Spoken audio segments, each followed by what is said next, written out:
When you look at something like Netflix or Amazon, there are hundreds of films. The algorithm is serving you.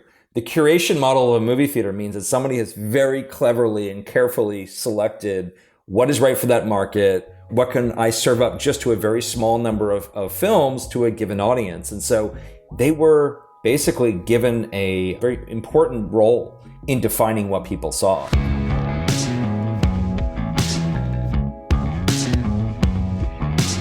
This is the Box Office Podcast. I am Daniel Loria, the editorial director of Box Office Pro, the only publication in North America exclusively focused on covering theatrical exhibition.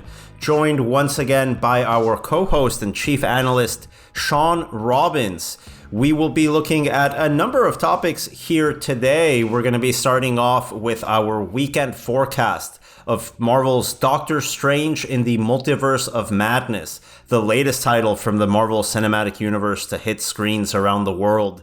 We'll also be looking forward here on the calendar, and Shawn will be sharing his views on where forecasting is on that Memorial Day weekend at the end of May, when Top Gun Maverick will be opening. We will be talking all about those numbers, all about where everything is. And then in our feature segment, I will be interviewing Ross Melnick, professor of film and media studies over at the University of California at Santa Barbara. We will be talking about Ross's new book, Hollywood's Embassies, How Movie Theaters Projected American Power Around the World. That will be a nice feature conversation going over 90 years of theatrical exhibition history. But let's get right into it this week. Shawn, you're back from CinemaCon. Did you get any sleep this weekend?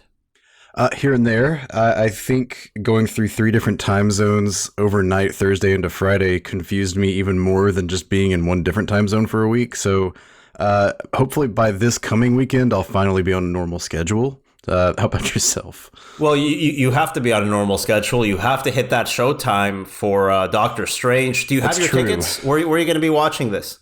I'm not sure yet. I have 2 choices. It will be somewhere in Nashville. It'll either be a Regal or an AMC. We usually look at prior films whenever we make a box office forecast, right? We look at previous films in a series with a character. With the Marvel Cinematic Universe, this is kind of tricky because characters that are introduced in a film might not have their own standalone film until years later, or, as in the case with Doctor Strange, they may have their own standalone film, but their popularity can grow through supporting and ensemble appearances in future films. So if we go back here to 2016, a simpler time in all our lives, we had Doctor Strange opening to $85 million, playing out to a $232.6 million domestic run. Worldwide, that came in at $677.7 million. How much does that inform what we have in front of us right now? Is this even relevant to talk about after everything that's happened since 2016 as we prepare for the opening of Doctor Strange in the Multiverse of Madness?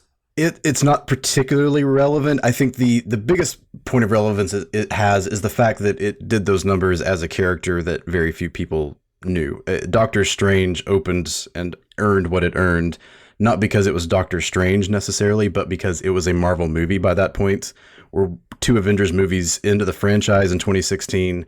It's a brand that's selling itself more than its individual characters. So, Doctor Strange 10 years before, you're probably not even seeing an opening at half of that range. And I think that continues to compound with a sequel after that character has now been in a couple of Avengers and Spider-Man movies. So with that in mind, Shawn, we're going to put you on the spot. What's your opening weekend range in North America for the new Doctor Strange movie? Well, I'm always hesitant to finalize these things. We record it a little in advance, but I think the signs are very clear. This is going to have a good chance at a 200 million opening. I will not say it's 100% locked because as an analyst, there is no such thing as a 100% chance, but everything seems to be moving in that direction. It's the big summer opener. It's right back in that first weekend of May / late April spot that Marvel movies have owned for nearly 2 decades and always done very well. Reviews look positive initially as we're just starting to see those come out. It is on the darker side, which we expected of Marvel movies. It's Sam Raimi leaning into the horror genre quite a bit. I think that will be something to consider with playability and with Marvel's usual family play, but it is still a Marvel movie at the end of the day. So I like the odds of maybe hitting 200 million, which is interestingly still a May record owned by the first Avengers movie 10 years ago when it opened to $207 million. That remains the highest May opener to date. I think that could be on the table for Doctor Strange. As we talk about being grounded, as we talk about being objective, I have to bring this up. I mentioned this at a conference call earlier this week on Monday with exhibitors. On Thursday morning, coming out of Top Gun Maverick, the world premiere screening at CinemaCon, I have never in my life seen more middle-aged men be so excited. It was like a clearance sale at the Home Depot or at Bass Pro Shops. But we have to be objective in our analysis. Where are you currently tracking the opening weekend of Top Gun Maverick? This is going to be one of the harder movies that we track all year, in a large part because of that enthusiastic response. I'll preface this. Tom Cruise has never had a $100 million opening film. It hasn't even been close, to be honest. Mission Impossible Fallout was around 60 million a few years ago. But on the other side of that, I think Top Gun Maverick is a different beast. I think it has potential to go significantly higher because there is a lot of pent-up demand as a first sequel. It's not the sixth chapter of a franchise that, you feel like you need to see each one to some extent, at least the most recent Mission Impossibles. And Tom Cruise has an innate appeal, I think, to not just Generation X, but not even just men of a certain age. His appeal with female audience has always been very strong. It's a generation. I think, as you just mentioned, Shawn, especially this role, this is Tom Cruise. Tom Cruise is Maverick. And this is a film that I think when that audience segment saw the film at CinemaCon in its world premiere, the film, by and large, in every reaction we got, exceeded every expectation. It hits that demographic perfectly. The question here that we have to ask, I have to put you on the spot. Do you think it's going to appeal to a wider set of audiences? Because the audience that pushes movies to this blockbuster level here in North America is that 18 to 35 demographic. That demographic doesn't look at Tom Cruise as Maverick. They look at him maybe as Ethan Hunt. That will be the big question, is how much of the 18 to 35 audience this particular movie can pull out. Maybe it exceeds the Tom Cruise aura. I think some of the early numbers we've seen from trailers, from social media campaigns, this film's been marketed for almost 3 years. So there's a lot of data backing up that it could be very, very successful. I would argue that a lot of the trends look a lot better than they did for No Time to Die, which feels like the most apt comparison for a 35 plus film. And let's be very honest here. I think we all expected it to do a little bit better. No Time to Die. When it came out last year, it's a similar demographic. Daniel Craig, a star. We expected No Time to Die to do a little bit better. But at the same time, I think as a film, No Time to Die didn't meet those fan expectations in a way that Top Gun Maverick is clearly exceeding. I mean, the word of mouth here, Shawn, you have to assume is going to push this title beyond what we would usually assume it's going to hit based on an opening weekend.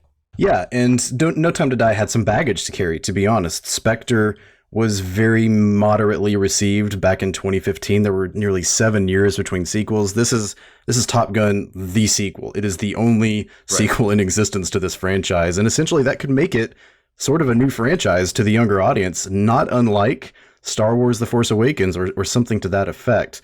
I think that's where we have to see, does this kind of a movie with everything it promises and a big summer window, does it attract beyond that crowd? We'll find out. I think the early numbers indicate that it very well could, but it's something we'll definitely have to watch closely over the next few weeks and get a better feel for. Now, it's a moving target. We have to say that to our listeners. Whenever we do forecasting, we update it in at least a weekly basis, sometimes a daily basis, as we get more data points, really leading up to that Wednesday before release. So with that caveat, Shawn, you've seen the word of mouth already in person, which is very, very impressive. You have 3 years worth of early marketing data from Paramount.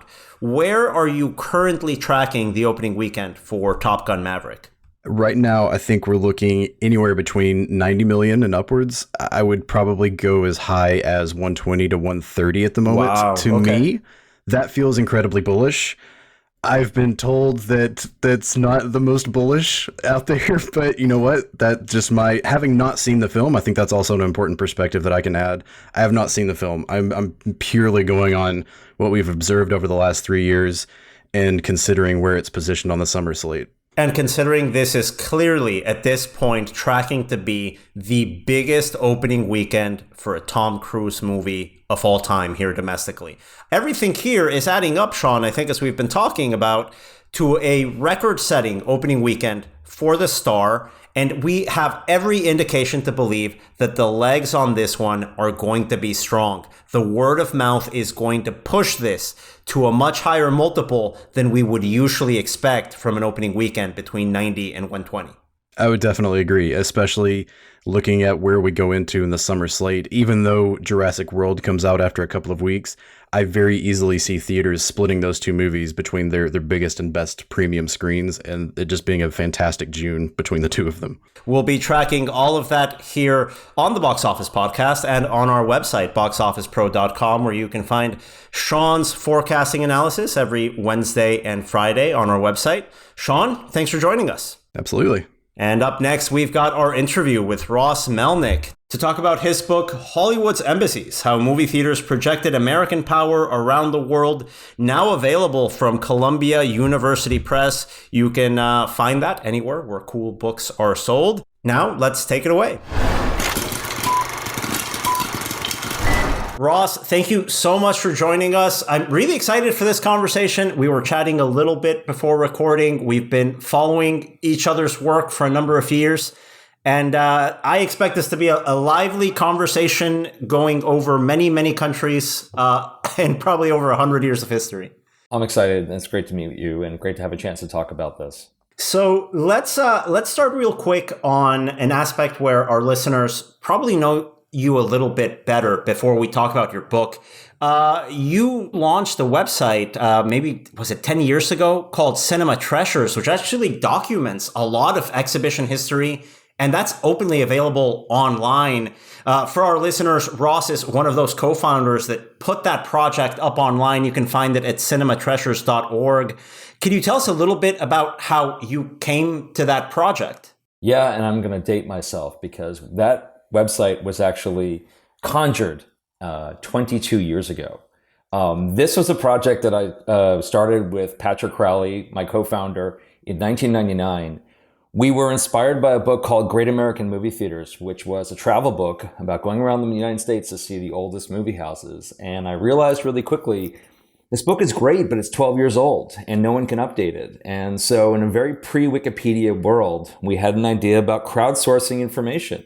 What if we posted information about movie theaters and we asked people to add information, add data, add photographs? So we spent about a year working on that, Patrick and I did. And in December 2000, again, about 21 plus years ago, we launched cinematreasures.org with about 125 theaters. Today, there are 50,000 plus cinemas from around the world and tens of thousands of photographs. We have an amazing editor, Ken Rowe, who works out of London.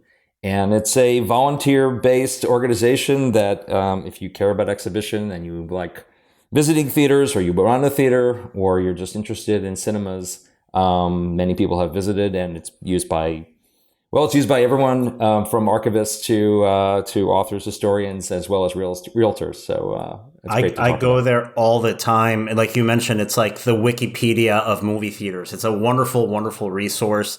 And that speaks to your background. You're a university professor. You're working on the academic side of exhibition. Not too many people on the academic side as specialized as you are into the history of exhibition, into the evolution of theatrical exhibition over the years.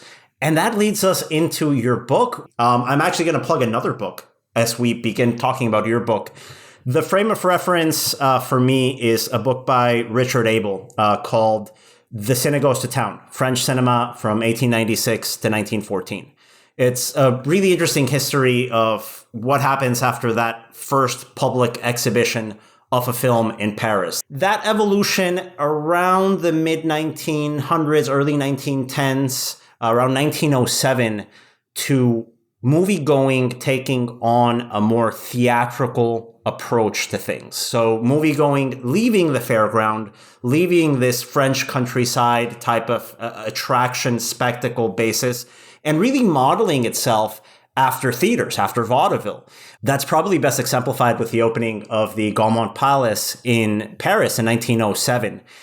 Your book starts in 1920. Could you let us know what happens there in that gap? Well, at the risk of self-promotion, I suppose I should mention my previous book, which was American Showman, Samuel Roxy Rothafel and the Birth of the Entertainment Industry, which precisely looks at the changes in exhibition from 1908, specifically in New York, with the Regent, the Strand, the Rivoli, the Rialto, the Capitol, and the Roxy, and essentially the genesis, the development of theatrical exhibition as it moved from the sort of smaller Nickelodeon movie house and into the grand entertainment of cinemas that were 1,500, 2,000, 3,000, up to 5,300, and then 5,960 seats. And that happened in about a 15-year period, again, from 1913 to 1927, in which a number of exhibitors, Sig Grauman, Samuel Rothafel, were working across the country to really change the way people went to the movies, that it wasn't just a screen and a projection of motion pictures, but it was a short newsreel as well as a stage show, music, classical and otherwise, and a whole what we would call an evening's entertainment. And so moving out of a fairground and out of into smaller venues, and then in the United States from the vaudeville house, and then becoming a sort of purpose-built motion picture theater and into this deluxe motion picture entertainment, and then what we often refer to as the movie palace in urban centers, as well as even the larger neighborhood theaters, you see a really huge transformation of the American public entertainment scene, in which from the lower class attractions to the middle class, suddenly you have lower, middle, and upper class. Everyone is going to the movies. Motion pictures are ascendant. Vaudeville is receding. And we begin to think of the world as we do now, of a kind of mass entertainment through filmed entertainment. And a lot of it has to do with the way that impresarios essentially drove people to movie houses. And that's the period of transition from the teens to the 1920s. And then there are other things to say, and I think not to get too long on it, but of course you think about World War I and the way that changed distribution overseas, the decline of the French industry, the decline of the European film industry, the rise of the American film industry, especially as its infrastructure grew around the world, which does dovetail into my book, and I'll talk about that when we talk about that. But I will just say the other thing that happens too is that you have another pandemic, which happens between 1918 and 1920. Coming out of a huge influx of Wall Street capital coming in the 1910s, the influx of money that builds these vertically integrated companies in which they're not just producing, distributing film, they're also exhibiting it. And so you have vertical integration, and then the 1920s, they have radio and music publishing and licensing. Suddenly you have the entertainment industry we know today. You have vertical and horizontal integration. You have multi-million-dollar companies bankrolled by banks and other financiers. You have a global industry that is consecrated in just a few number of companies, which at that time, because we didn't yet have a consent decree, are owned by the same companies producing all the most major motion pictures, which then are distributed around the world. What also interests me in finding out in your book is how the movies ended up being associated as a quote unquote American activity, right? Or an American infused activity. And you mentioned that disruption of World War I. You had well-established national film industries in places like Russia, like Germany, like France, but the US now ends up being exempt from all of that. In the 1920s, they have to produce their own content. They have to figure out a way to bring national films from the United States to their own screens. Is it fair to say that the 1920s is when our conception of an American, quote unquote, modern movie theater takes off?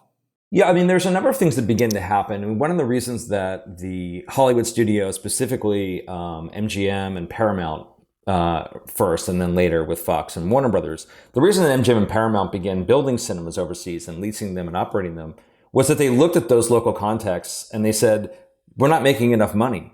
We're not making enough money from French cinemas. We're not making enough money from British cinemas. And they had a two-pronged idea about operating cinemas overseas. First, they wanted to secure first-run venues in key international cities. They wanted to upgrade exhibition standards, and they also wanted to essentially pressure local exhibitors to raise their prices, raise, again, those standards of presentation. So they realized that they could do a number of things all at once, that they could essentially kind of export this American idea of deluxe entertainment that we're talking about it from New York and Los Angeles and other places like that. And then, of course, they could charge a certain dollar figure, and they kept all the money. Because if you own the cinema, you not only get, of course, the distribution dollars to that movie house, but you keep the box office. So it was a win-win-win all the way around. And what they would often do is say, we're not getting terms. So the other problem that would happen is there were certain markets, Argentina was one, South Africa was another, where local exhibitors were enormously powerful. They owned or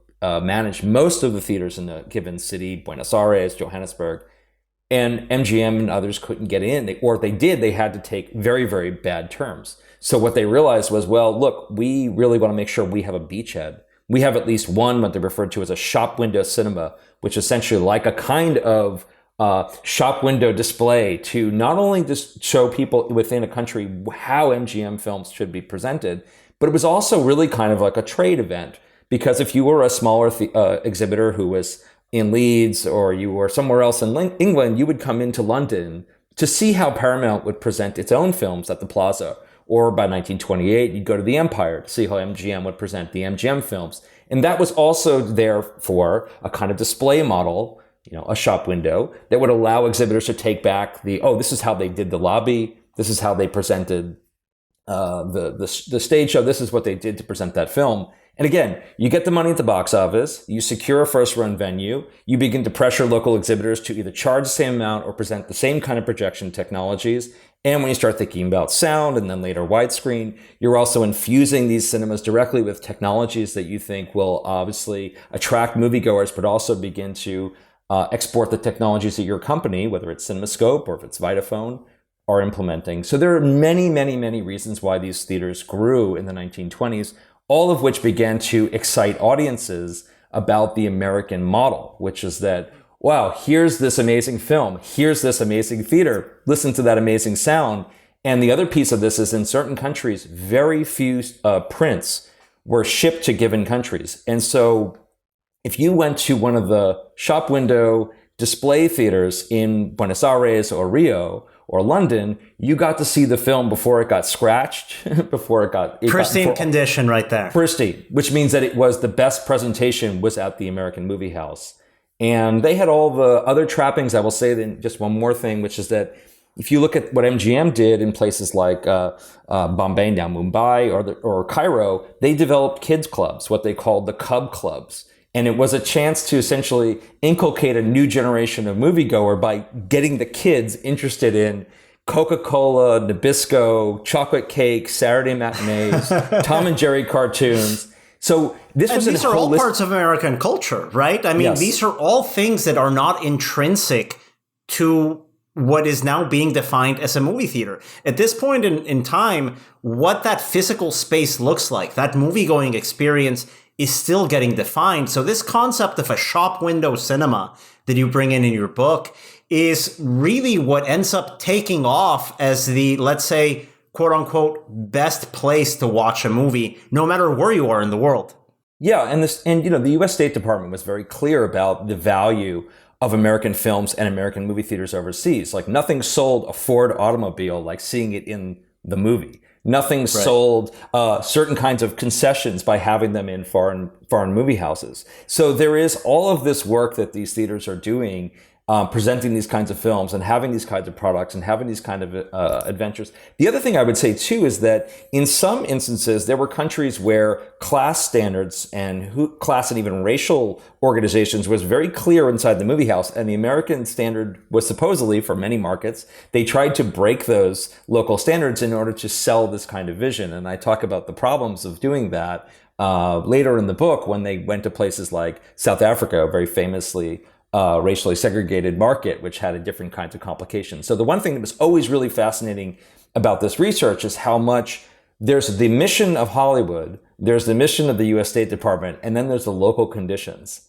And those are always the challenges, is trying to deal with British upset about American incursion, Middle East conflicts as they dealt with in Cairo and Tel Aviv, and how all of these things played out at our innocent, lovely movie house, which was always part of moments of either philo-Americanism or quite strongly held anti-US sentiment. And always, one last thing to say too is that this is often the first American building in a major city.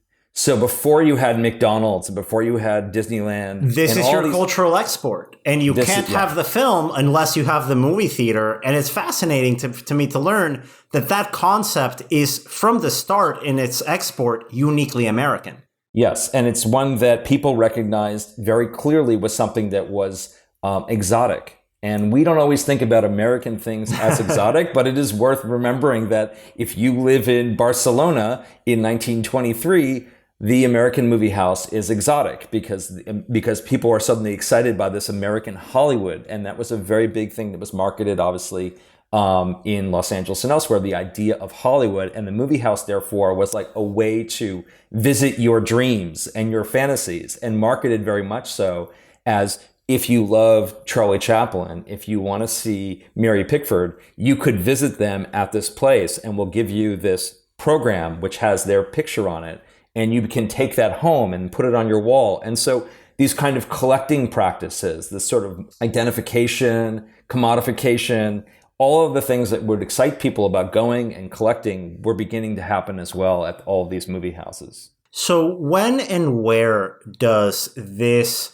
export of the American concept of a movie theater begin? There's a different sentiment of what an American movie house is through every period. And we can see that, of course, in the 1980s versus the 2010s. The 1920s is really interesting in terms of, that's when the book begins. It's really interesting that in Germany, you have people like Siegfried Krakauer saying, we have this influx of American movie theaters. These are not like German cinemas. These are these fantasy lands of all of this kind of live and other entertainment. And they're very different than what we've had before. You have a very British conception of, here comes this American movie house concept. They're bringing in variety, and they're bringing in all of these kinds of very American techniques. And so I think the situation is really one that's culturally conditioned. And some of it is also about architecture. It's about bringing in, very stylized kind of Art Deco cinema. But really, it's about management. I mean, I know it sounds a little boring to say, but what these companies did was they always sent managers who were American. So whether it was in Calcutta or whether it was in Tel Aviv, they were sending American managers to replicate exactly what they were doing. And in that way, they operate the other way that I talk about, the shop window, which is as a quote unquote cultural embassy, which actually reflected a kind of American embassy model, which is that you had an American citizen operating overseas who then managed local staff. And that was a very smart thing to do, because it meant that all of the local staff that worked in these theaters in Paris and what have you understood French customs. They obviously understood what the locals would want, but you always got the American techniques, and they brought in, American projection equipment, American sound, American air conditioning systems. They brought in the American usher outfits. They brought in everything that would replicate everything from the US, but they always did it in a kind of local/exotic way, so that you felt the excitement of an exotic institution and temple, if you will, and you came inside and you got the comforts of home. They replicated certain color schemes that were familiar. But on the outside, for the most part, neon lights, big MGM, Paramount, Warner Brothers emblems that would bring people from across the... But then once you came inside, you would have the sense of like, this is this interesting thing. I feel like I'm in a foreign establishment, but I also do it the way that I want. And typically, they either have it dubbed in the language that I speak, or obviously it's subtitled in a language. So it always had that kind of ability to capture people from the outside, but then make them feel very comfortable and familiar at home. Now, in your book, you go into some detail on the ideological aspect, the political ideology of this effort. And that really starts to take a more pronounced effect during World War II and that post-war era as we enter the Cold War. Could you go into that a little bit on that effect that the war has on making sure that there is also a little bit of ideology snuck in to the movie-going experience? Germany and the United States are kind of playing a cat and mouse game around exhibition. They saw movie theaters as not just a transmission of feature films. They saw them as, again, a kind of embassy to transmit local information and entertainment media directly to the citizens of a given country. They fought this out in Brazil. They fought this out around the world, where they were trying to build, UFA, Nazi-oriented cinemas, and then American Hollywood-oriented cinemas. And remember that at this point, we're talking 1930s and 1940s, it's not just about feature films. We've got shorts and we have newsreels. Right. And the newsreels are being directly made in Germany under the Nazi management and ideological organization. And in Hollywood, they're increasingly in concert with the war effort and then of course during the war, absolutely.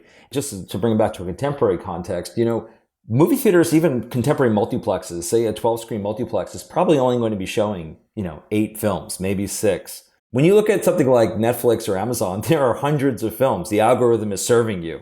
The curation model of a movie theater means that somebody has very cleverly and carefully selected what is right for that market. What can I serve up just to a very small number of films to a given audience? And so when you're talking about single screen theaters, which is what we're talking about in the 30s and 40s, the major movie house of Cairo or the major movie house of Johannesburg or the major movie house of Paris or any other place around the world where these films were being shown and these theaters existed, they were basically given a very important role in defining what people saw, because they attracted people from around the city, from multiple kinds of backgrounds and multiple classes. And so what they were able to project an anti-Nazi newsreel, or in some cases when you're talking about UFA, you're talking about the ability to transmit Nazi sympathetic or even Nazi promoting information directly to moviegoers. So the movie theater is not the same thing as your Twitter feed.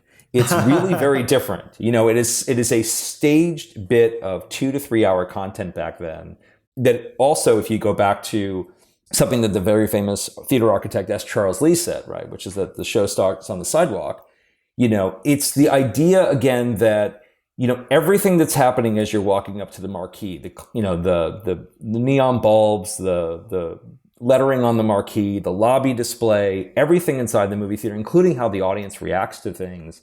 Everything is kind of programmed and organized, and that's giving you an opportunity to really curate a feeling, a sentiment, an ideology. But there are, one thing I will say, just as a kind of a zoom out from the book, is that the book basically has 6 regions that it's dealing with, or 6 areas. So this is going through Latin America and the Caribbean. It's going through Asia, Middle East, Africa, Europe, Australia, New Zealand. And this kind of thing plays out differently across every region, actually from country to country within that region. Every decade seems to change. And as I make an argument many times, there's really actually there's no company specific strategy in some cases. The companies don't even agree on strategy. So rather than a grand strategy, which you would imagine would have been created at the MPAA or would have been done within the Theater Owners of America, or in this case, within the Hollywood back rooms, they really relied on the local executives that they hired who were, sort of managers of given countries or managers of their regions, to give them a sense of what's our plan if we were to try to build a cinema, in Australia, and then finding out that, as Warner Brothers did, that nobody wanted them to be in Australia, including 20th Century Fox, because it owned Hoyts. And so you have all these issues of just trying to figure out how to get into certain markets, which are being protected by local exhibitors, sometimes even local politicians, and then sometimes just by even your own Hollywood competition. Well, one of the most famous examples of that is probably Warner Brothers International Theaters / Warner Brothers International Cinemas, which went into China after the WTO and began to build cinemas in partnership with local operators, including Dalian Wanda.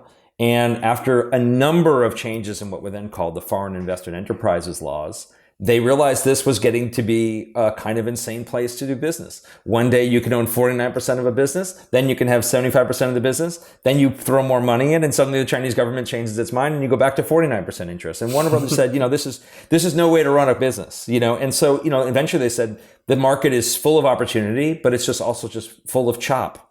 And so in the end, what they did was they came out. But on the other hand, you look at CJCGV, which is in China. You look at IMAX, which is in China. So foreign companies have done business and others have decided to leave. And it's just part of these very specific moments when people decide to go in, and some are really take advantage of going in early, and sometimes the market isn't yet at a maturation level where you can see a kind of equilibrium that allows businesses to flourish. And I think that was sort of what happened in a way with WBIC in China in the 2000s. We saw in the United States in this post-war era a massive population shift when we talk about demographics leaving from urban centers where they are catered to and serviced by a shop window cinema in the US. Those audiences leave. And that nice, big, palatial movie theater goes through some hard times in the late 60s and the 1970s. Eventually, we see this concept of suburbanization come into the US exhibition business, also through the multiplex in the 1980s and 90s, where the movie theater is no longer operating through this shop window model, but is now operating as this suburban type connection outside of major cities. What was the impact of that on international markets? Well, I mean, there was really a huge, and it's one thing that you can definitely say, there was a global transition from these massive movie houses, which had been built in the 20s and 30s, and into a steep decline. And you can see that decline in Johannesburg, and you can see that decline in Rio de Janeiro. You can see that decline in many, many, many markets. A lot of the same reasons. It's not just, the perceptions of crime or demographic change. A lot of it actually is about rising real estate values, changing distribution patterns, changing distribution desires amongst audiences who don't want to see Paint Your Wagon, but they actually want to go see Shaft. And so suddenly you have the desire of multiplex, which can program different kinds of films for different kinds of audiences, especially as the ratings, in the United States at least, as the ratings industry begins, and as you begin to get this kind of split audience attraction. So instead of these sort of Hollywood's conception of a general audience that will see everything, you now have films which are for the family audience, or films that are for the adult market. And so you can have them all within a multiplex. And what begins to happen is, with all of the rising real estate value in these downtown areas, is it's not profitable. And for many of these exhibitors, it was not profitable anymore. It's much more profitable to sell these buildings. And so the shift is and this doesn't just happen in the suburbs. I mean, even in many cities, what you see is the old movie houses get split up. Mm-hmm. So the balcony is walled off and into its own screen. They split the downstairs into 3. And now you've got terrible sound bleeding through the walls. You've got, poor, sight lines, and it's a kind of a mess. And so people get upset with those things, and they see, there's a brand new 4-plex that may be 2 blocks away, or maybe it is out in the suburbs. But regardless, it becomes part of a new transition that begins to happen where Hollywood is moving more and more away. By the 1970s, most of of Hollywood, as we think about it with MGM and Fox and Warner Brothers and those companies, most of them are actually leaving the idea of running cinemas. They're selling off their older houses. They're figuring out, Fox sells all of its African theaters by 1975. It's already out of South Africa and colonial Zimbabwe by 1969. And you begin to see more and more of this transition to these new companies like CIC and UGC and these other companies, which are going to be these conglomerates, some of them backed by Paramount and Universal, some of them backed by Warner Brothers and others, where you have these conglomerates who are running a much more efficient system with suburban and urban cinemas, which can really attract a pared down world that doesn't require a 3,000 seat house and doesn't think you can fill it, but sees a reason to build multiplexes. And the real change in all that is that you are actually have an opportunity now to have a lot of new kinds of content. But it does mean that this is no longer a priority for the quote unquote studios. And I should make something really clear. I'm sure there might be some confusion maybe amongst some listeners thinking, I'm confused. I thought after 1948/1959, that period where all of the supposed studios divest their theater chains by the consent decree, that of course, and everyone listening to this knows this, that is of course not true internationally. You only had to get rid of the domestic, right? So the studios actually kept their foreign cinemas. The domestic chain did not keep up with those. So they start to look at the foreign cinema holdings, which used to be a real boon to keep up those revenues that they lost through the divorcement.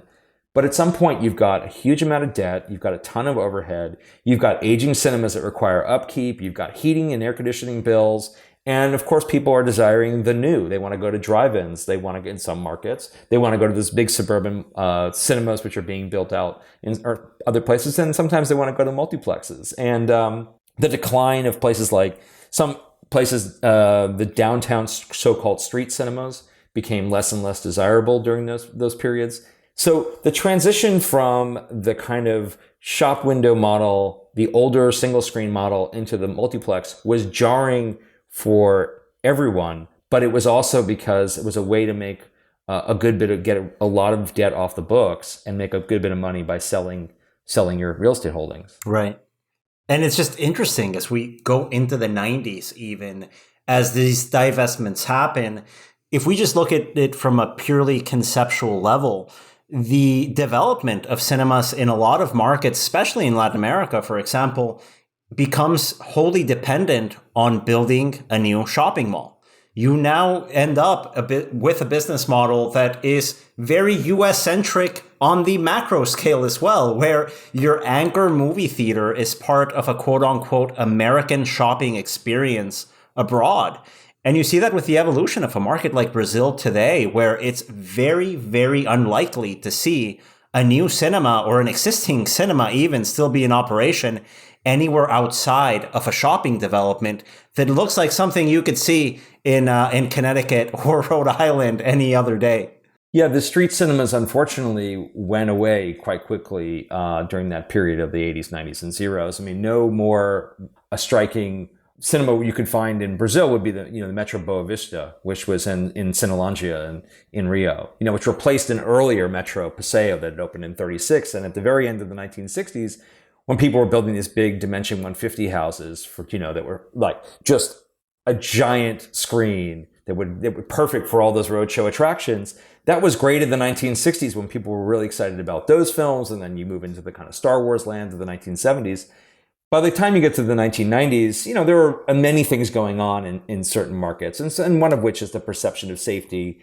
And, the way that shopping malls attracted people, not just in the US, but also overseas, is that there was the perception of privatized spaces, providing security guards, sticking movie theaters on the top level of shopping so that you get this perception that within the wholly enclosed private, building, you have this element of security that a street cinema cannot provide. What's lost in that moment, of course, is that, and this is no offense to anyone operating within a shopping mall, you are subsumed within the larger real estate project. Right. You are often named for the name of the mall, of the real estate complex. You're no longer, the Paramount, the Hoyts, the Regent. You're now the name your chain, Crossings 12. You begin to lose your sort of, again, that kind of that architecture of fantasy and that idea that the show starts on the sidewalk, because it isn't starting on the sidewalk. It's not even starting on the escalator. I mean, It's basically starting when you're standing at the box office, outside of a clothing store. It's a very different kind of model, and the real excitement of the American movie house overseas, whether again it was in Sydney or whether it was in Tokyo or what have you, is that it was this very Hollywood edifice, which was in jarring transition, often to either colonial architecture or the local aesthetic. You suddenly had this exoticized Hollywood experience right on your street, which was really about calling people's attention to it. Subsumed inside a mall, you are another attraction that usually a real estate company may have used to get bank financing because they had a couple of anchor tenants, a department store and a movie house. Right now, when you're just a single screen, you were the attraction. And we are seeing right now, I think, a little bit of a reverse. As you note in the epilogue to your book, really the 2010s is a great example of multinational circuits outside of the US looking at the US, already a mature market, already an established market, by some counts and by some opinions, overscreened, and looking at that as an opportunity for growth. Yeah, I mean, it's a very interesting irony that one of Warner Brothers' earliest partners in China, Dalian Wanda, of course, became at one time the owner of AMC, and then AMC, now owned by Dalian Wanda, became the engine for more acquisitions around the world. But there were many different companies that were looking to come into the U.S. for all kinds of reasons. There was the Reliance Phoenix model of Indian cinemas around the United States. CJCGV still operates a number of Korean cinemas, which it refers to very interestingly as a cultureplex. The idea that these are not just Korean movie houses. This is a kind of another kind of cultural embassy by which you come inside to Korean culture, which is so prominent and so exciting right now in the international stage. And there are more than that. Of course, Cinépolis, a Mexican company, has been a huge player in the American market, as well as in India and many other markets. And so it suddenly was very interesting that as the American companies, and these were often American studios, were getting, sort of shedding their exhibition divisions, you actually began to see huge rising exhibition chains from outside the United States, recognizing whether it's Cineworld and Regal, seeing what's happening in the US market and seeing an opportunity for a space that's undergoing a great amount of change. And I think that no greater change, of course, has happened than in the last 2 years in terms of what is the future of theatrical exhibition in the United States, and therefore, how ripe is this market for investment, takeover, acquisition, you name it. And so the questions that I think have been raised in part during that time is, what's next for this market, which has always been the number one market. And right now, you look at China. But what's happening with the US market is really about the future of not just exhibition, but the future of how film studios see the importance of theatrical exhibition. Ross Melnick's book, Hollywood's Embassies, How Movie Theaters Projected American Power Around the World, is available now through Columbia University Press. You can buy that at any place where cool books are sold. Cool books, that's how I'm calling it. And thanks again to Shawn, Robbins, and Ross Melnick for joining us in this edition of the Box Office Podcast. We are going to be back next week, as we are every Thursday here. So please, if you like what we're doing, rate us, like us on social media, subscribe to the podcast, tell your friends about us. That helps us continue doing what we do every Thursday here. The Box Office Podcast is produced by Box Office Pro in collaboration with the Box Office Company and Record Edit Podcast. Thank you again for joining us.